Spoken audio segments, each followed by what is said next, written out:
Good morning, Moaning Dog Productions. Soso Whaley here. Oh, hi. Say, can you give me a moment? I am cooking something. Hold on.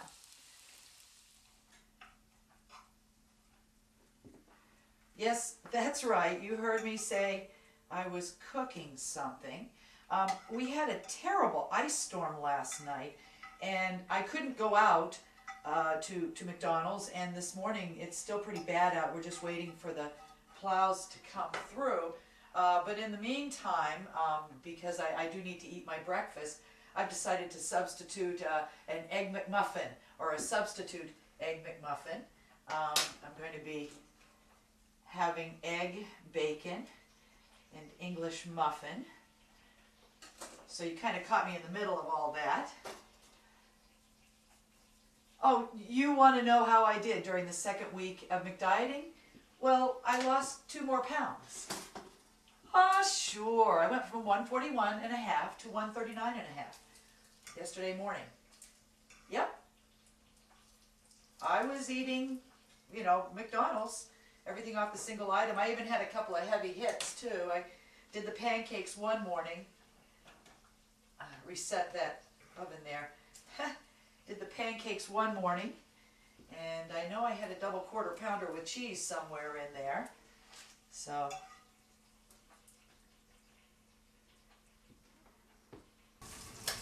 well, it's interesting. While I was working on the historical aspects of our food and eating, I found that hundreds of years ago we were having the same debates about obesity.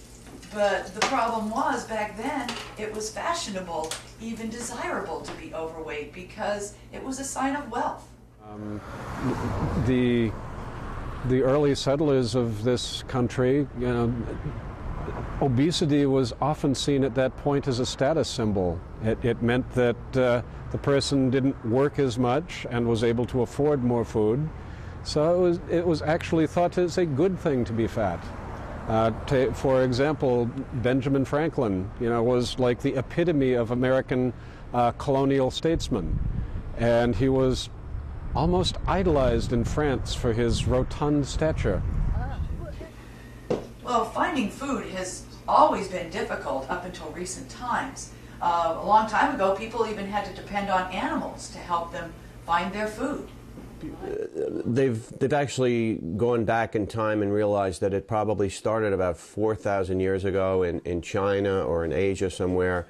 People learned how to train these birds, and primarily it was used as a method of obtaining food.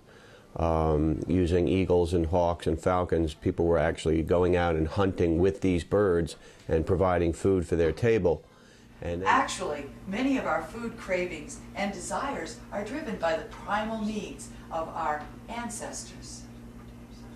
So, in a evolutionary scenario where one cannot count on the next meal, it is very sensible to like and crave fats, right, particularly saturated fats, because you're going to put on enough calories so that you'll have enough for the lean times. Right. This is why Americans have become overweight, is because our drive, our desire is to eat foods that will, keep us going over the long haul. Right. And there is no long haul.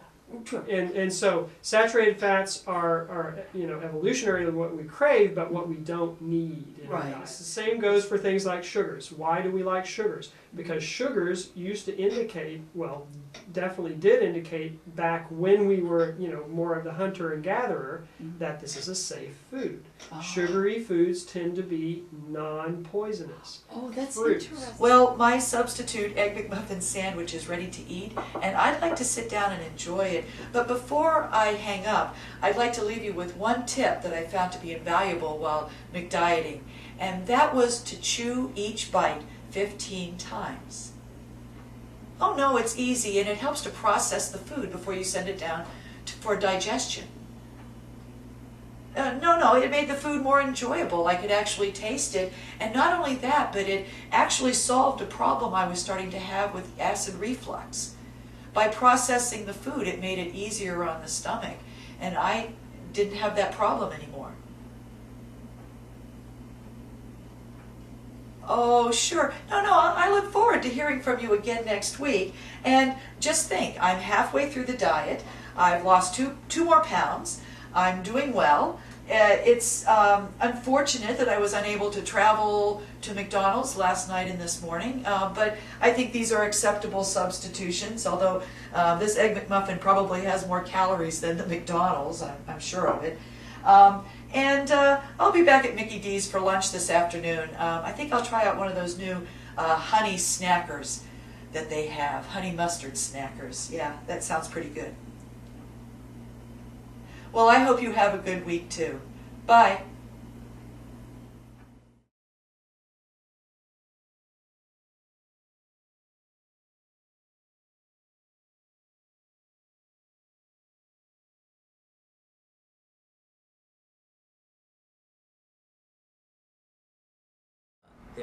For every complex, complicated situation, there's always a simple answer, and it's always wrong. In this case, taxing so-called junk food and having fast food outlets publicize nutritional content will not solve the obesity problem that we're dealing with, which is indeed increasing. What we always forget when we talk, at least the people that make the news media seem to always forget, that it's calories in and calories out. We have to increase education about how to deal with food choices responsibly, and we have to increase exercise activity in our schools and get kids away from their computers and their iPods and get them out walking and running and playing. But I also remember doing things like roller skating outdoors and Yeah, using a hula hoop. It's more than gym Remember that? class. Gym class is 40 minutes, however many times That's a true. week. Yeah, I would It's usually the- go do something else. It's the message. When you cancel and eliminate gym classes in the schools, you're giving the message to kids that it's not so important to Right. get out and exercise. And it's very important, especially for some segments of the population.